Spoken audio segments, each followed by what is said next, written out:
इधर शाम का समय था। बाजार में लोगों की काफी भीड़ थी। सड़क के किनारे कैलाश अपनी छोटी सी चिकन सीख कबाब की गाड़ी लगाए हुए था। गाड़ी पर गर्मा गर्म कोयले के ऊपर सीख कबाब भून रहे थे। उनकी खुशबू चारों तरफ फैल रही थी। वो धुआं हवा में मिलकर पूरे इलाके में बेहतरीन महक बिखेर रहे थे। कैलाश मुस्कुराते हुए कबाबों को पलट रहा था और पकाने के बाद उन्हें एक कढ़ाई में डालकर उन पर अपनी खास ग्रेवी डाल रहा था। कैलाश दिखने में बहुत ही साधारण मासूम सा इंसान था, लेकिन अपने काम के प्रति उसकी अटूट भक्ति थी।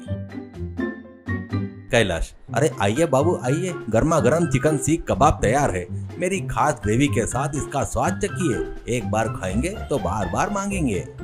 एक ग्राहक गाड़ी के पास आता है और खुशबू लेते हुए पूछता है, क्या बात है कैलाश, तुम्हारे यहाँ जैसी खुशबू और कहीं नहीं आती।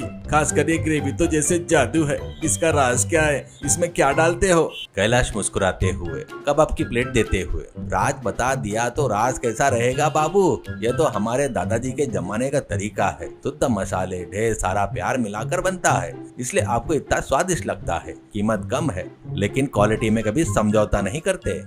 दूसरा ग्राहक प्लेट लेते हुए, अरे हाँ कैलाश, तुम सच कह रहे हो। बाहर होटलों में इससे कहीं ज्यादा पैसे लेते हैं, लेकिन इस ग्रेवी जैसा स्वाद कहीं नहीं मिलता। तुम वाकई बहुत महान हो। कैलाश विनम्रता से सबको नमस्कार करता है। सबको तृप्त होकर खाता देख कैलाश खुश होता है। लेकिन तभी वहां कैलाश का बेटा आकाश आता है। वह बहुत ही विलासी, हाथ हिलाते हुए ऐसा आता है जैसे उसे किसी काम में कोई दिलचस्पी ना हो। आकाश, पापा और कितनी देर तक गाड़ी पर रहेंगे? घर चलकर आराम कर सकते हैं ना। इस छोटे से व्यापार से हमें क्या मिलेगा? कुछ बड़ा काम कर सकते हैं ना। कैलाश आहे भरते हुए बेटे की ओर देखता है। आकाश, कभी कोई काम छोटा या बड़ा नहीं होता बेटा। यह ग्रेवी बनाना सीख लो। कल को मेरे बाद एक गाड़ी तुम्हें ही चलानी है। यह हमारे परिवार का सम्मान है। आकाश चिढ़कर, मुझे इन मसालों की महक बर्दाश्त नहीं होती पापा, मैं जा रहा हूँ। कैलाश का घर एक छोटा सा साधारण कमरा। कैलाश की पत्नी देविका कमरे में गंभीर चेहरा बनाए बैठी है। उसके मन में हमेशा ढेर सारा पैसा कमाने की इच्छा रहती है। कैलाश खिड़की के पास खड़ा हुआ सोच रहा है। कमरे का माहौल थोड़ा तनावपूर्ण है। देविका उठकर कैलाश के पास आती है। देखिए कैलाश, ऐसे और कब तक मेहनत करेंगे? आप जो चिकन सीख कबाब ग्रेवी बनाते हैं उसके लिए लोग पागलों की तरह आते हैं। अगर आप इसकी कीमत दोगुनी कर भी दोगे तब भी लोग आएंगे और खाएंगे। आप इन्हें इतनी कम कीमत पर क्यों बेच रहे हो? कैलाश शांति से, देविका, मुझे ज्यादा पैसों की जरूरत नहीं है। मेरे पास आने वाले सभी लोग गरीब और मध्यम वर्ग के लोग हैं। उनका पेट भर जाए मेरे लिए वही काफी है। कम मुनाफे में भी हमारा गुजारा हो जा रहा है ना। देविका गुस्से में, गुजारा काफी नहीं है। हमारे बेटे को देखो कैसा आवारा घूम रहा है। उसके लिए एक बड़ी दुकान खुलवानी है तो हमारे पास पैसा होना चाहिए ना। अगर आपने अपने तरीके नहीं बदले तो हम हमेशा ऐसे ही रहेंगे। कैलाश उसे समझाने की कोशिश करता है पर वो नहीं मानती। तभी देविका का भाई मुन्ना वहाँ आता है। मुन्ना एक अजीब इंसान है। हमेशा सिर पर बड़े हेडफोन लगाए रहता है और चलते फिरते किसी धुन पर थिरकते रहता है। मुन्ना, क्यों दीदी, कैसी हो? जिंदगी एक बड़ी म्यूजिक कंपोजिशन जैसी है जिसमें बिरयानी जैसी बीट होनी चाहिए। धिनचक धिनचक धा। देविका मुन्ना को किनारे ले जाकर, मुन्ना, मुझे तुम्हारी मदद चाहिए। तुम्हारे जीजाजी के पास वो ग्रेवी बनाने का राज है जो वो किसी को नहीं बताते। तुम किसी भी तरह जब वो ग्रेवी बना रहे हो तो छिपकर देख लो और वो तरीका सीख लो। फिर हम दोनों मिलकर दूसरी गाड़ी लगाएंगे, उसकी कीमत ज्यादा रखेंगे और करोड़पति बन जाएंगे। मुन्ना हेडफोन्स ठीक करते हुए, दीदी तुम्हारी बात तो एक मधुर गाने जैसी है। जीजाजी का प्लान क्या है वो देखना पड़ेगा। जैसे ढोल बजाते हैं वैसे ही ग्रेवी का सीक्रेट निकाल लूंगा। तुम चिंता मत करो, टकाटक। अगली सुबह कैलाश अपनी रसोई में ग्रेवी बनाने की तैयारी कर रहा है। वह कमरे में किसी को आने नहीं देता। खिड़की के बाहर मुन्ना छिपा हुआ है। उसने हेडफोन्स लगा रखे हैं और जीजाजी की हर चाल पर नजर रख रहा है। कैलाश को पता है कि मुन्ना वहां पर है। कैलाश मन ही मन मुस्कुराकर एक योजना बनाता है। कैलाश जोर से बोलते हुए, आज की ग्रेवी बहुत खास होनी चाहिए। इसमें गुप्त पदार्थ डालने होंगे। हाँ, सबसे पहले पुराना तेल डालना है, उसके बाद थोड़ी रेत जैसा पाउडर मिलाना है। मुन्ना खिड़की से देखते हुए मन में, ओहो, पुराना तेल और रेत का पाउडर, ये तो किसी नई किस्म के रिदम जैसी लग रही है। जीजाजी तो कोई अलग ही म्यूजिक प्ले कर रहे हैं। कैलाश एक कटोरे में रंग मिला हुआ पानी और कुछ सड़ी गली सब्जियां अच्छी तरह मिलाने लगता है। कैलाश, अब इसमें थोड़ा गीली मिट्टी भी मिला दो तो गाढ़ापन आ जाएगा, किसी को इस बात का पता भी नहीं चलेगा। यह मेरी ग्रेवी का असली स्वाद का राज है। मुन्ना ये सब देखकर दंग रह गया। वो जल्दी जल्दी एक कागज पर ये सब लिख लेता है। मुन्ना, दीदी मुझे मिल गया, ग्रेवी का सिगरेट मिल गया, पुराना तेल, मिट्टी का रेत। अरे बाप रे, यह तो बहुत ही अजीब किस्म का कॉम्बिनेशन है। जीजा जी तो बड़े म्यूजिक डायरेक्टर से भी बेहतर सोच रहे हैं। कैलाश जानबूझकर उस कचरा ग्रेवी को एक डिब्बे में भरकर बाहर आता है। मुन्ना झट से वहां से भाग जाता है। कैलाश अपनी असली ग्रेवी दूसरी जगह तैयार करके गाड़ी पर ले आता है।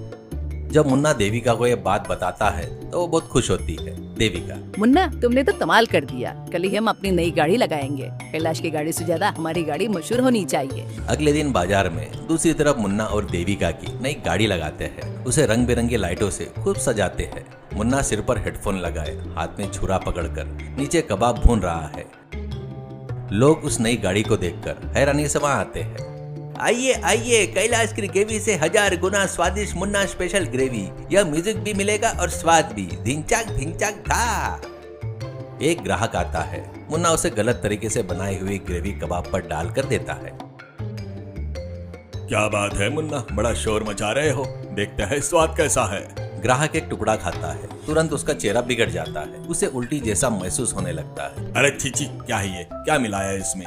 चिकन ग्रेवी नहीं, गोबर जैसी बदबू दे रही है, मुंह में भी नहीं रखा जा रहा है। मुन्ना घबरा कर, ऐसा क्या सर, ये तो टॉप क्वालिटी म्यूजिक जैसी ग्रेवी है। जीजा जी ने बताए हुए सामान ही डाले इसमें। तभी दूसरा ग्राहक प्लेट फेंक के मारता है। अरे वो कैलाश तो सोने जैसा आदमी है और तुम जहर खिला रहे हो। इस ग्रेवी में रेत के कंकड़ है, तेल की बदबू भयानक है। क्या हमें मारना चाहते हो?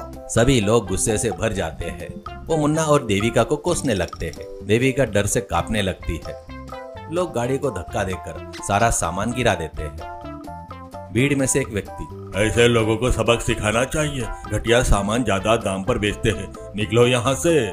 मुन्ना और देविका अपनी जान बचाकर वहां से भाग खड़े होते हैं। कैलाश दूर से ये सब देखकर दुखी होता है, पर वो चाहता था उन्हें सबक मिले। मुन्ना और देविका अपमानित होकर घर पहुंचते हैं। उनके पीछे कैलाश भी आ जाता है। घर में आकाश भी बैठा है। मुन्ना हेडफोन्स उतार कर रो रहा है। अरे क्या हुआ देविका? मुन्ना, इतनी जल्दी गाड़ी क्यों बंद कर दी? देविका रोते हुए कैलाश के पैर पर गिरती है। मुझे माफ कर दीजिए कैलाश, मैं आपकी ग्रेवी का राज चुरा कर पैसे कमाना चाहती थी। मैंने मुन्ना को वो राज पता करने को कहा था, लेकिन अब समझ में आ गया कि वो स्वाद कितना भयानक था। लोग ने हमें लगभग पीट ही दिया था, समझो, करके कहती है। मुन्ना हाथ जोड़कर, जीजा जी मेरा सारा म्यूजिक बेसुरा हो गया। मैंने जो देखा था गलत था, यह मुझे समझ में आ गया। आपने जानबूझकर ऐसे किया ना, हमें अपने गलती का एहसास हो गया। कैलाश उन्हें उठाते हुए, हाँ मुन्ना, मुझे पता था कि तुम मुझ पर नजर रख रहे हो। किसी चीज में स्वाद लाने के लिए सिर्फ सामान ही काफी नहीं होता बेटा, बनाने वाले की ईमानदारी भी जरूरी होती है। चोरी से सीखी हुई विद्या का अंजाम हमेशा ऐसा ही होता है। इन बातों को सुन रहे आकाश के मन में बदलाव आता है। वह पिताजी के पास आता है। पापा, मैं आपसे माफी मांगता हूँ। आप कितना महान काम कर रहे हो, यह मुझे समझ में आ गया। मैंने आपकी मेहनत और ईमानदारी को कम आंका। इतने दिनों तक बिना किसी काम के आवारा घूमने के लिए मुझे शर्मिंदगी है। आकाश के आंखों में आंसू आ जाते हैं। कैलाश अपने बेटे को गले लगा लेता है। आकाश, अगर तुम्हें सच समझ आ गया तो बस इतना ही काफी है बेटा। कोई भी व्यापार भरोसे पर चलता है। तुम मेरे पास रहकर ये ग्रेवी बनाना सीखो। हमारी गाड़ी को अब तुम्हें ही आगे ले जाना है। आकाश खुशी से सिर हिलाता है। कुछ ही दिनों बाद कैलाश की गाड़ी का माहौल बहुत उत्साहपूर्ण है। अब गाड़ी पर कैलाश के साथ आकाश भी है। आकाश बड़ी लगन से पिता के बताए अनुसार कबाब भून रहा है। मुन्ना बगल में खड़ा होकर लोगों को बुला रहा है, लेकिन इस बार उसका अंदाज बदल गया। अरे आइए आइए, असली स्वाद और खुशबू कबाब यहाँ मिलेंगे। मेरे बड़े भाई कैलाश के हाथों का जादू, यह है असली क्लासिक सॉन्ग। कैलाश बैठकर आराम कर रहा है और आकाश ग्राहकों को खाना परोस रहा है। एक ग्राहक, क्या बात है कैलाश, आज तुम्हारा बेटा मैदान में उतरा है, क्या स्वाद बदल जाएगा? कैलाश मुस्कुराते हुए, अरे बिल्कुल नहीं बाबूजी, मेरे बेटे ने मुझसे भी बेहतर सीखा है और वो बना रहा है और मैं देख रहा हूँ। ग्राहक कबाब खाकर, अरे अद्भुत, पिता के जैसा ही बेटा है, ग्रेवी का स्वाद लाजवाब है। कैलाश, तुम्हें तुम्हारा वारिस मिल गया। देविका भी गाड़ी के पास आकर ग्रेवी बनाने में मदद कर रही है। उसके चेहरे पर अब एक संतुष्टि है। उसे समझ में आ गया है कि पैसों से ज्यादा सम्मान जरूरी है। शाम के समय सब लोग मिलकर खुशी खुशी काम कर रहे हैं। लोगों की कतार लगी हुई है कबाब के लिए। मुन्ना अपने हेडफोन्स में एक अच्छी धुन सुनते हुए कैलाश की ग्रेवी के ताल पर थिरक रहा है। पूरा माहौल हंसी मजाक और अच्छे स्वाद से भर गया। कैलाश की आंखों में खुशी देखकर लगता है उसकी मेहनत बेकार नहीं गई। वो छोटी सी गाड़ी अब बड़े विश्वास का प्रतीक बन गई। सीख, अति लालच हमेशा अनर्थ की ओर ले जाता है। ईमानदारी से की गई मेहनत और भरोसा ही इंसान को सच्ची सफलता और सम्मान दिलाता है। धोखा और चोरी से हासिल की गई चीज कभी स्थायी